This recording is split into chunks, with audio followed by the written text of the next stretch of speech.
Welcome to Tanvi's kitchen. ఈరోజు recipe వచ్చేసి ఒక స్వీట్ రెసిపీని చూపించబోతున్నానండి. అదేంటంటే బెల్లం బ్రెడ్ కాంబినేషన్లో పుడ్డింగ్ని ఎలా చేసుకోవాలో చూపించబోతున్నానండి. టేస్ట్ అయితే చాలా బాగుంటుందండి. ఇందులో ఎగ్స్ వాడట్లేదు, అలాగే షుగర్ కూడా వాడకుండా ఈ పుడ్డింగ్ని ఎలా చేసుకోవాలో చూపించబోతున్నానండి. మనకి ఎప్పుడైనా స్వీట్ తినాలనిపించినప్పుడైనా లేదా పిల్లలు ఎప్పుడైనా స్వీట్ చేయమని అడిగినప్పుడైనా మనకి ఇంట్లో బ్రెడ్ ఒకటి ఉంటే చాలండి, ఈ రెసిపీని ఈజీగా టేస్టీగా చేసేయొచ్చండి. సో ఇక లేట్ ఎందుకు, ఈ రెసిపీని ఎలా చేసుకోవాలో చూసేద్దామా. ముందుగా స్టవ్ వెలిగించి స్టవ్ మీద ప్యాన్ పెట్టుకొని అందులో 1/2 కప్పు వరకు బెల్లాన్ని వేసుకోవాలండి. ఇందులో కొద్దిగా వాటర్ని వేసి ఈ వాటర్లో బెల్లాన్ని మొత్తం కరిగించుకోవాలండి. ఇలా కలుపుతూ ఉండగానే వేడికి బెల్లం ఈజీగా కరిగిపోతుందండి. చూసారు కదా, ఇలా కలుపుతూ ఉండగానే మనకు బెల్లం మొత్తం కరిగిపోయింది. ఇలా కలుపుతూనే ఉండాలండి, లేదంటే బెల్లము మాడిపోయే ఛాన్స్ ఉంటుంది.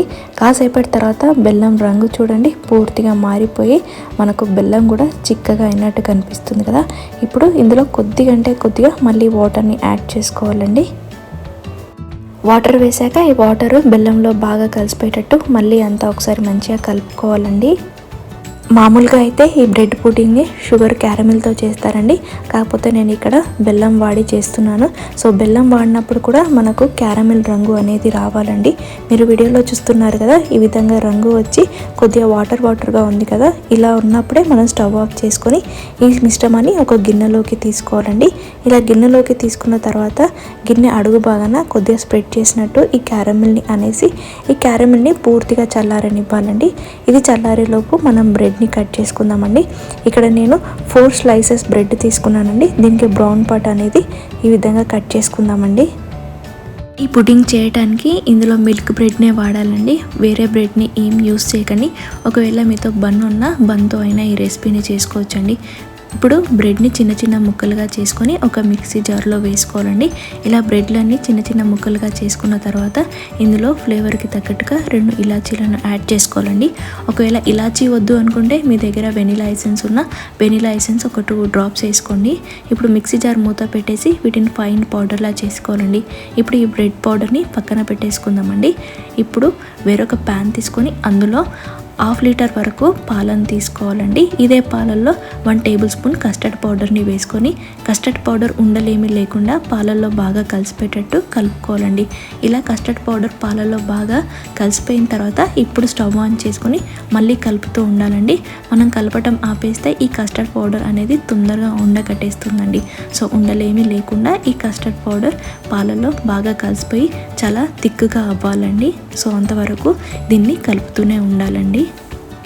పాలల్లో కస్టర్డ్ పౌడర్ వేసాక మనకి పాలు అనేవి త్వరగానే చిక్కబడతాయి, అలాగే కలపటం ఆపేస్తే త్వరగా మాడుతుందండి. సో అలా కాకుండా చూసుకోండి. చూడండి, పాలు ఈ విధంగా చిక్కబడ్డాయి కదా. ఇప్పుడు స్టవ్ ఆఫ్ చేసేసుకుందామండి. స్టవ్ ఆఫ్ చేసేసుకున్న తర్వాత ఇందులో స్వీట్నెస్కి తగ్గట్టుగా బెల్లాన్ని వేసుకోవాలండి. బెల్లం వేసిన తర్వాత ఈ పాలల్లో బెల్లం అనేది మనకు ఎక్కడా ఉండలుగా కనిపించకూడదండి.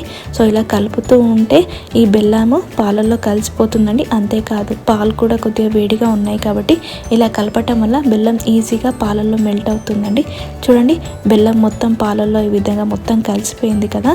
ఇప్పుడు ఇందులో మనం ముందుగా బ్రెడ్ పౌడర్ని మిక్సీ పట్టి పెట్టుకున్నాం కదా, ఆ బ్రెడ్ పౌడర్ని ఇందులో వేసేసుకోవాలండి.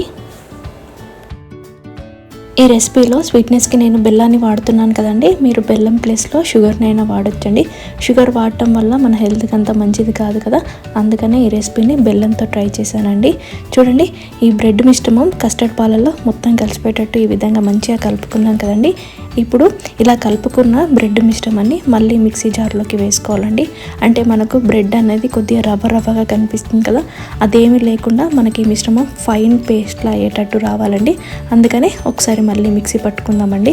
ఇలా మిక్సీ జార్లోకి మొత్తం ట్రాన్స్ఫర్ చేసుకున్న తర్వాత మిక్సీ జార్ మూత పెట్టేసి వీటిని ఫైన్ పేస్ట్లా అయ్యేటట్టు విధంగా మిక్సీ పట్టుకొని ముందుగానే బెల్లం సిరప్ని ఒక గిన్నెలో వేసి చల్లారనిచ్చాం కదండి. ఆ చల్లారిన బెల్లం మిశ్రమంలో ఇప్పుడు మనం మిక్సీ పట్టి పెట్టుకున్న కస్టర్డ్ మిశ్రమాన్ని వేసేసుకోవాలండి. ఇలా గిన్నెలో మొత్తం వేసాక ఈ గిన్నెని ఒక 2-3 టైమ్స్ ఇలా ట్యాప్ చేసుకోవాలండి. ఇలా ట్యాప్ చేసుకోవటం వల్ల ఎయిర్ బబుల్స్ ఏమైనా ఉంటే పోతాయండి. ఇప్పుడు ఈ కస్టర్డ్ మిశ్రమాన్ని ఆవిరికి ఉడికించుకోవాలండి. అందుకోసం స్టవ్ వెలిగించి స్టవ్ మీద ఒక గిన్నె పెట్టుకొని ఆ గిన్నెలో సగం వరకు వాటర్ని వేసి వాటర్ వేడమనివ్వాలండి. చూడండి మనకు వాటర్ వేడవటం స్టార్ట్ అయింది కదా. ఇప్పుడు కస్టర్డ్ మిశ్రమం ఉన్న గిన్నెని పెట్టేసి మళ్ళీ దానిపైన మూత పెట్టేసి మళ్ళీ మొత్తం కవర్ అయ్యేటట్టు ఒక మూత పెట్టేసి ఒక 20 మినిట్స్ ఇలాగే మీడియం ఫ్లేమ్లో ఈ మిశ్రమాన్ని బాయిల్ అవ్వనివ్వాలండి. 20 మినిట్స్ అయ్యిందండి. ఒకసారి మూత తీసి ఈ మిశ్రమం ఉడికిందో లేదో ఒకసారి చెక్ చేసుకుందామండి. ఈ మిశ్రమం ఉడికిందో లేదో తెలియాలంటే నైఫ్తో కానీ లేదా టూత్పిక్తో కానీ ఇలా గుచ్చి చూస్తే నైఫ్కి ఏమంటకుండా నీట్గా రావాలండి. ఇలా వచ్చిందంటే ఇది పర్ఫెక్ట్గా కుక్ అయిపోయినట్టే అండి. స్టవ్ ఆఫ్ చేసుకొని ఈ గిన్నెని వాటర్లో నుంచి బయటకు తీద్దామండి.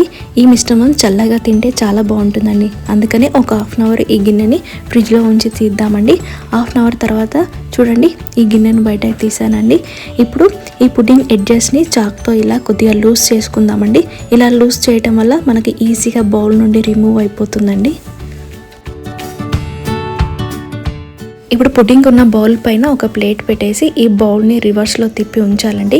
ఇలా రివర్స్లో పెట్టిన బౌల్ పై నుంచి ఒక 2-3 టైమ్స్ ఇలా ట్యాప్ చేస్తే బౌల్ నుంచి పుడ్డింగ్ అనేది ఈజీగా రిమూవ్ అవుతుందండి. చూడండి ఎంత పర్ఫెక్ట్గా ఎంత ఎమ్మీగా ఉందో.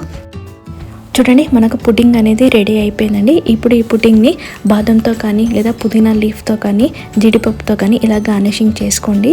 చూసారు కదా ఎంతో ఎమ్మీగా ఉండే కస్టర్డ్ బ్రెడ్ పుడ్డింగ్. టేస్ట్ మాత్రం చాలా అంటే చాలా బాగుంటుందండి. ఇందులో షుగర్ వేయలేదు, అలాగే ఎగ్స్ కూడా వేయలేదండి. సో బెల్లంతో చేసాం కాబట్టి దీని టేస్ట్ ఇంకా బాగుంటుందండి. ఎప్పుడైనా స్వీట్ తినాలి అనిపించినప్పుడైనా లేదా ఏదైనా చల్లగా తీసుకోవాలి అనిపించినప్పుడైనా డెఫినెట్గా ఒక్కసారి ఈ రెసిపీని ట్రై చేయండి. పుడ్డింగ్ ఎలా వచ్చిందో మీకు ఇక్కడ ఒక పీస్ కట్ చేసి చూపిస్తున్నాను. చూడండి ఎంత పర్ఫెక్ట్గా వచ్చిందో. టేస్ట్ కూడా చాలా జ్యూసీగా సాఫ్ట్గా నోట్లో వేసుకోగానే కరిగిపోతుందండి.